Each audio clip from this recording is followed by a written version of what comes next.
안녕하세요. 드라마를 톱해보는 잼잼 리뷰입니다. 제가 한번 머릿속에 떠오른 말은 잘 삼켜지지가 않아서요. 언젠가 리뷰 영상을 만들 것 같은데 그냥 지금 올릴게요. 제 오프닝 멘트 누구 대사인지 다 아시죠? 우리 사랑스러운 푼수 기정 언니. 나의 방일지를 지금 무한 반복해서 보다 보니 이 드라마 정말 디테일이 미쳤더라고요. 메이킹을 보니 감독님도 모든 것에 다 의미가 있다고 하면서 대사와 행동의 순서, 시선의 방향까지 디테일하게 연출하시더라고요. 그냥 스쳐가는 장면이었던 구씨가 좋아하는 고구마 반찬도 중반부 이후 굉장히 중요한 역할을 한다고 해요. 고구마 줄기에 대한 뇌피셜을 돌려보자면 미정이는 구씨를 추앙하고 자기가 채워지면 구씨를 보내주겠다고 했습니다. 드라마 후반 채워진 구씨가 떠난 이후 미정이는 밥을 먹다 식탁에 놓인 구씨가 좋아했던 고구마 줄기 반찬을 보며 구씨를 떠올리고 이제 더 이상 그냥 추앙만으로는 안 될 것 같다는 생각을 하게 될지도 모르겠어요. 뭐 이런 장면에 이런 의미까지 있나 싶으실 수도 있지만 의미를 부여해서 보면 드라마가 더 재미있더라고요. 그래서 작은 디테일부터 그게 큰 포인트가 될 디테일까지 모두 톱해보는 영상을 만들었습니다. 제가 아직 정주행을 5번 정도밖에 안 해서 이 정도만 나왔는데 앞으로도 최소 5번은 더 정주행할 예정이라 숨어있는 디테일을 더 발견할 수도 있겠죠. 그럼 다말증 환자처럼 영상을 또 만들 수 있으니까 양해 부탁드릴게요. 짧은 비가 내린 뒤 뜬 무지개. 사람들은 저마다의 이유로 무지개 사진을 찍었습니다. 부서 이동에 실패한 창희도, 보는 사람이 다 얼굴 뜨거워지게 차인 기정이도 사진이 또 찍고 싶다고 했죠. 기정이를 차버린 태훈조차도 무지개 사진을 찍었습니다. 그런데 사진을 안 찍은 두 사람이 있죠. 바로 미정이와 구씨. 취향을 막 시작했을 때 미정은 서울로 나가는 길에 있는 교회 사진을 찍어 구씨에게 보냈습니다. 구씨와 떨어져 있었을 때는 일상의 풍경을 사진으로 찍어 구씨와 공유했지만 구씨가 바로 옆에 있으니 굳이 무지개 사진을 찍지 않아도 되는 거죠. 즉 미정이가 함께 이 무지개를 공유하고 싶은 사람은 단 한 명 구씨라고 볼 수도 있을 것 같습니다. 한편 친구가 운영하는 카페에는 알로하 간판이 붙어 있습니다. 하와이식 환영 인사 또는 쿨과 조정석의 노래로 생각되어지는 이 단어는 조건 없이 사랑하고 서로 환대하고 화합하라는 속뜻을 갖고 있다고 해요. 미정이와 구씨의 취향과 일맥상통하는 부분이 있죠.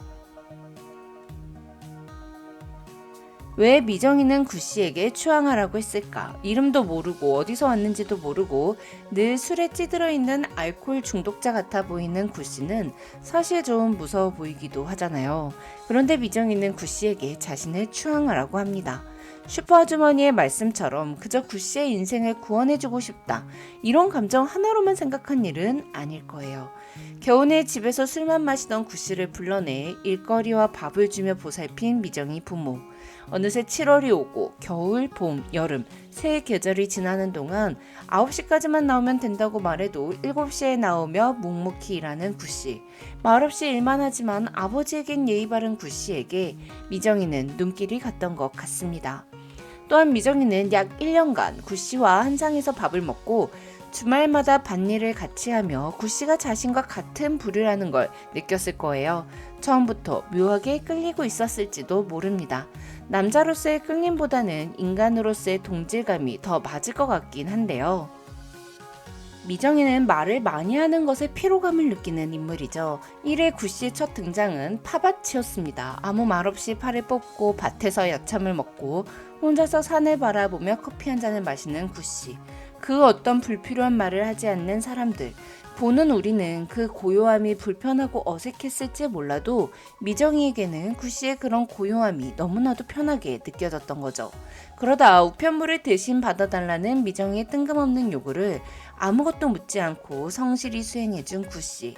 그런데 술 먹고 쓰러져 실려가는 구씨를 보자 자신의 상황과 맞물려 마치 자기 자신에게 말하듯 너 그러다 죽어. 뭐라도 할 거죠? 나 취향해. 그럼 너도 살고 나도 살 수 있어. 이렇게 돌진한 것 같아요. 사실 너인 구씨를 살리겠다는 의도보다는 나를 살리겠다는 의도가 더 컸다고 생각합니다. 박혜영 작가의 전작인 나의 아저씨에서 지한이는 동훈에게 밥 좀 사주죠, 술도 라고 말합니다. 전 이 말이 나 좀 살려줘요로 들렸어요.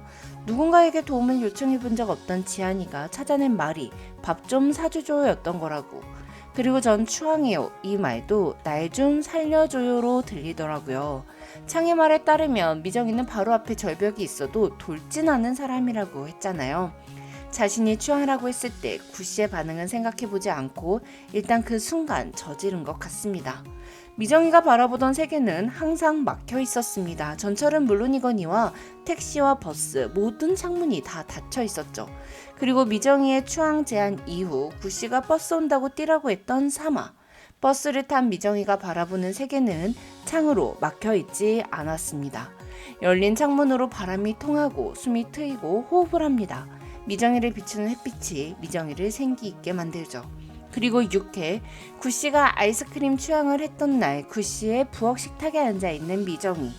아이스크림을 먹는 미정이 옆에 있는 창문을 통해 바람이 들어와 머리카락이 살짝살짝 나부낍니다. 메이킹 영상을 보니 감독님이 머리가 바람에 날리는 걸 엄청 강조하셨더라고요. 바람이 들어온다는 건 막혀있지 않는 공간에 있다는 것을 의미하고 이는 두 사람의 해방을 의미하는 것 같습니다.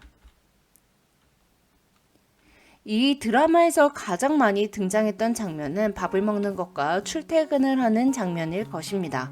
매일 쳇바퀴 도는 일상을 특별할 거 하나 없이 보여주는 장면이라고도 할 수 있죠.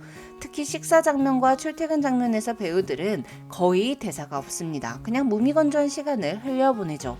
미정이는 80년이라는 시간을 8년으로 단축해서 살아도 단 하나도 아쉬울 것 없다고 했었습니다. 즉 밥을 먹고 출퇴근하는 이 시간들이 미정에게는 의미 없는 순간들이었죠. 80년 세월을 8년으로 단축할 때 가장 먼저 빼버릴 순간도 식사 시간과 출퇴근 시간이었을 거예요.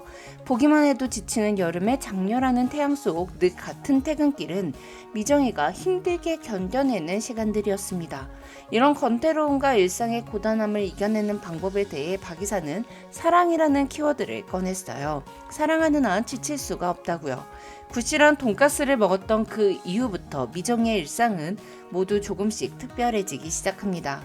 특별할 거 하나 없는 식사 시간은 구씨가 걷는 냅킨으로 특별해졌고 조용히 지쳐있던 미정의 퇴근길은 구씨의 마중으로 요란스럽게 시끄럽지는 않으나 드문드문 이어지는 진짜 쉬는 말들로 채워지게 돼요. 매일 마을버스를 타고 달렸던 미정이의 출근길은 트럭 드라이브 데이트로 바뀌었습니다. 없어도 전혀 아쉽지 않은 시간, 아무 의미 없던 식사 시간, 출퇴근 시간이 구씨와의 쌍방 추앙으로 견디는 시간이 아닌 채워지는 순간임을 나타내기 위해 드라마는 1회부터 줄곧 출퇴근과 식사 장면을 보여준 것 같아요. 그리고 더 이상 미정이는 세월을 단축할 수 있다 해도 구씨와 함께하는 식사 시간과 출퇴근 시간을 제외시킬 수 없겠죠. 미정이는 비키니 수영복이 없습니다. 대신 남색 원피스 수영복이 있죠. 남색만큼 미정이를 잘 표현하는 색은 없을 것 같아요. 보통 남색은 파란색에 검정색이 섞인 진한 파란색이라고 생각하시는데요. 사실 남색은 파란색과 보라색의 사이에 있는 색이라고 합니다. 사람들이 오해하고 있는 색이죠. 자기에게 날라온 슬리퍼를 다시 문 밖으로 던지던 행동처럼 뜬금없이 구씨에게 추앙하라고 하던 순간처럼 미정은 앞뒤 재지 않고 저지르고 보는 내재된 똘끼가 있지만 사람들은 남색에 대해 모르듯 미정이에 대해 잘 알지 못합니다. 또한 남색은 무지개 7가지 색 중 존재감이 가장 낮습니다. 뉴턴이 비스펙트럼을 발견할 때 7이 완벽한 숫자라고 생각했기 때문에 쪽수를 맞추려고 넣었다고 해요. 미정이는 말로 자신의 존재를 증명하려는 사람이 아닙니다.